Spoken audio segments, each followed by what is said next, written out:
রবীন্দ্র সদনের পাশেই পৌষ উৎসবকে ঘিরে এই মেলাটি বসেছিল। সেখানে আমি আর আমার বান্ধবী মিলে গিয়েছিলাম। ভিক্টোরিয়া থেকে বেরিয়ে বেশ খানিকটা হাতে সময় ছিল, ওই মেলাটায় ঘুরে এসেছিলাম। তারই ব্লগটা আজকে তোমাদের সঙ্গে শেয়ার করছি।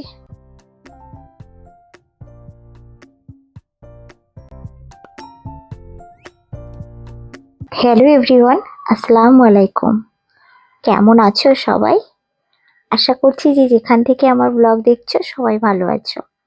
আলহামদুলিল্লাহ, আমিও কিন্তু খুব ভালো আছি। মারুফাস কিচেন ব্লগে সবাইকে স্বাগত। এই পৌষ মেলাটি শুধু কেনাকাটার জায়গা না, এটা আসলে একটা অনুভূতি। শহরের কোলাহল থেকে একটু দূরে, একটু নিজের জন্য সময় কাটানোর একটা সুন্দর মুহূর্ত বা জায়গা। যারা কলকাতার ব্লগ আর মেলা উৎসবকে ঘিরে এই সমস্ত ব্লগ দেখতে পছন্দ করো, তাদের জন্য আজকের ব্লগটা খুবই সুন্দর লাগবে। ভিডিওটি যদি ভালো লেগে থাকে বন্ধুরা, তাহলে প্লিজ ভিডিওটির মধ্যে লাইক কমেন্ট করতে কিন্তু ভুলবে না। রবীন্দ্র সদনের পাশ থেকে কাটানো এই সন্ধে মনে থেকে যাবে কিন্তু অনেক দিন।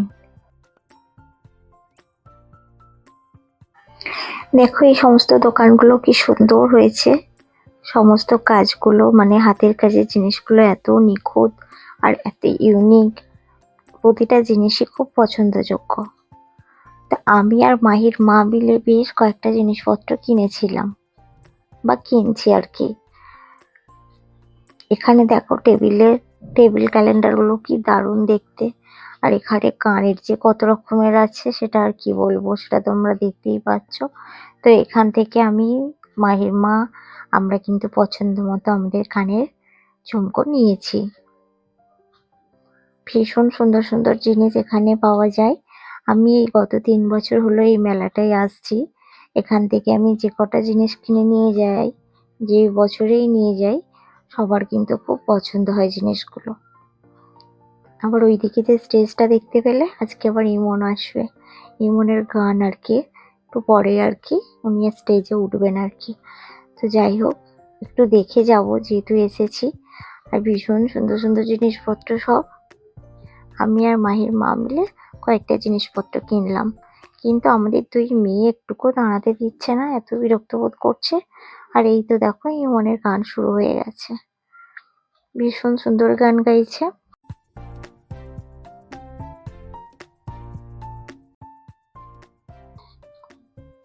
এখানে অনেক লোকজন হয়ে গেছে জানো, এত ঠান্ডাতে কত লোকজন যে এসেছে কি বলবো। আর চারিদিকে আলোয় আলোকিত, এত সুন্দর লাগছে জায়গাটা, মানে চোখ যেন ধাঁধিয়ে যাচ্ছে। আমরা বেশিক্ষণ দাঁড়াবো না, কারণ ভীষণ ঠান্ডা। ঠান্ডাতে মানে হাতটা জমে যাচ্ছে। আর জানো তোমরা 31 ডিসেম্বর কতটা ঠান্ডা পড়েছিল, যারা বেরিয়েছো তারা জানো। হাড় কাঁপানো শীতের সন্ধে, আর এই রবীন্দ্র সদনের পাশ থেকে যেতে যেতে হঠাৎ চোখে পড়লো এই আলোগুলো। আলোগুলো যে কি সুন্দর লাগছে বন্ধুরা, সেটা না দেখে এলে মানে বোঝা যাবে না। আমি যতটা পারছি চেষ্টা করছি তোমাদের সঙ্গে শেয়ার করার, তোমরাও নিশ্চয়ই দেখে বুঝতে পারছো। আর ওই যে ওপরের গাছটা কি যে অসাধারণ লাগছে, সেটা আর কি বলবো, চোখ সরাতে পারছি না, এত সুন্দর লাগছে আলোটা।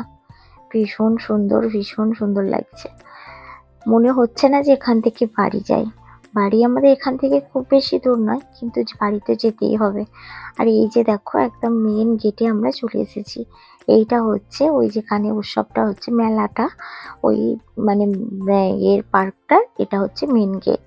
তো এখানে মাহির মা আর আমি একটু চা খাবো, ভীষণ ঠান্ডা লাগছে জানো। তো অবশেষে আমরা একটু লিকার চা খুঁজে পেলাম।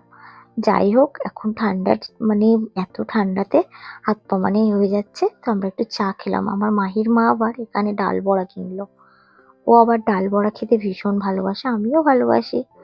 অনেক সময় কি বলতো, মানে হেলদি না জানি এগুলো আনহেলদি খাবার, কিন্তু ওই যে বলে না মুখের স্বাদ আনতে আনহেলদি খাবারগুলো যে কি ভালো লাগে, সে আর কি বলবো। তো তো চলো এখান থেকে একটু চা ডাল বড়া খেলাম, আর ভাবলাম তোমাদের সঙ্গে একটু শেয়ার করি এই পার্কটা। এটা যে কি সুন্দর জায়গা, আর সন্ধ্যাবেলায় এই গাছগুলো লাইটের আলো পেয়ে যে কি সুন্দর লাগছে, যেন সেজে উঠেছে। দেখো গাছগুলো ভীষণ সুন্দর লাগছে, গ্রিন গ্রিন গাছে লাইটের আলোগুলো পড়েছে, এত সুন্দর লাগছে, মানে চোখ ধাঁধিয়ে যাচ্ছে। চারিদিকে এগুলো দেখে মনে হচ্ছে এই সুন্দর শহরটার একটা কোণে যেন একটা গ্রামের হাট বসেছে। আলো, মানুষের হাসি আর শীতের স্পর্শ সব মিলিয়ে আজকের সন্ধ্যাটা ছিল অসাধারণ একটা সন্ধ্যা। আবারও স্মৃতির খাতায় জমা থাক। আজ তবে আসি।